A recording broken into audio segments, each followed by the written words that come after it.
Hi, I'm Steve Geppi, and I'd like to welcome you to Geppi's Entertainment Museum. In 1974, I quit my job as a letter carrier at the U.S. Postal Service and opened a small comic book store in the basement of a TV repair shop. Little did I realize that from that humble beginning would grow this incredible pop culture collection you see here today. At the center of that collection is the comic character, the Brownies, Buster Brown, Mickey Mouse, the Lone Ranger, Superman, Barbie. These are just some of the characters who've made a tremendous impact on our individual childhoods while at the same time shaping our collective experience. As you wander through these halls, you will see the history of the country and our changing society reflected in those characters and the media through which they entertained us. Why are these characters so important to us? Perhaps it is their power to distract us. They've brought us relief in times of trouble, like the Great Depression and World War II. Today, they help us escape the pressure and stress of our ordinary, everyday lives.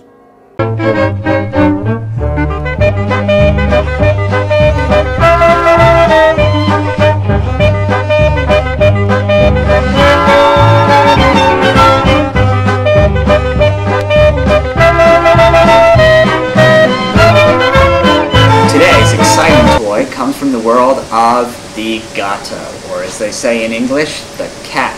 And one of our heroes today, or our specialty, is Felix the Cat, who, believe it or not, before Mickey Mouse caught up to him, was the biggest animated star in the world. Felix the Cat was so popular that he was emblazoned on all the sorts of interesting toys our great-great-grandparents would have played with. Like, for example, this fishing creel showing Felix the Film Cat from 1920s, circa 1920s. It's got a picture of Felix. He looks beautiful. He's dancing. It says good catch. Apparently the creel is filled with fish. And it also has stuff on the bottom related to the film company that put this out, Pathé. Now what's interesting is this is actually a British piece of China toy. And Britain has really been one of the countries that's most important in keeping Felix alive. He's still incredibly popular overseas, and a little bit more here. People still recognize him, not bad for a character who in his debut, Feline Follies, gassed himself to death. But that's okay, because he's still alive with us, except for the original one who is dead. This is a very interesting piece. We, at the museum, have seen a few examples of this. It looks like folk art, but it actually is a 20s Felix the Cat figural head, and we know that it was manufactured because, watch this, oh no, Dad just bought me another one of those China fishing creels this week. Oh, I don't know where I'm going to place it in my teeny tiny room. I wish I knew how big it was. Oh, Cathead, could you help me out even though you can't talk and are an inanimate object? Of course I can. Really? I'm insane. Yes, you are. Let's measure you. Your tongue comes out, and you measure in centimeters, so you're not from this country. You're from somewhere else that does the metric system. And when I say this country, we are talking about the United States of America, not Britain, because you use centimeters over there. And it's got inches on the back, too. Looks like he retracted his tongue. 8 inches long, 8 centimeters long. Oh, and look at this. He's dirty. He's cleaning himself off before I put it away. Felix has managed to maintain a very strong popularity. It's also interesting because if you do this, it looks like he's escaping from the basket.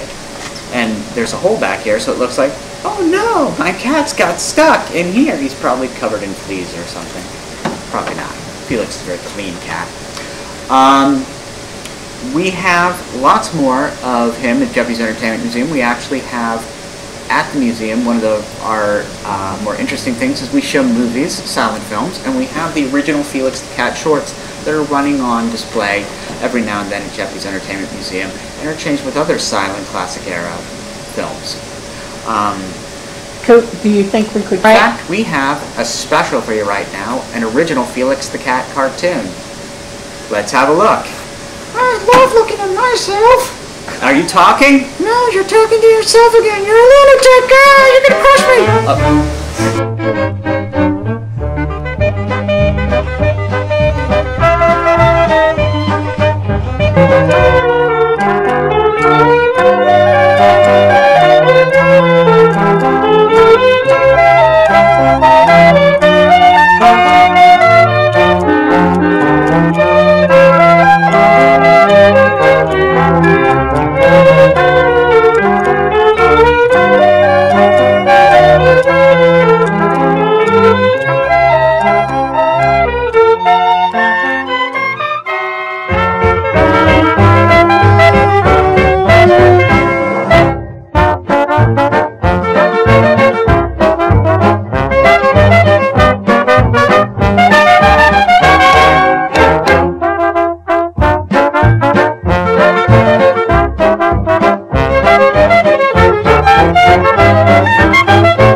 Take a trip with me in my time machine to discover or revisit all the wonderful characters, friends I call them, that have shaped our popular culture.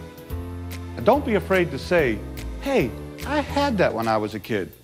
I do it all the time.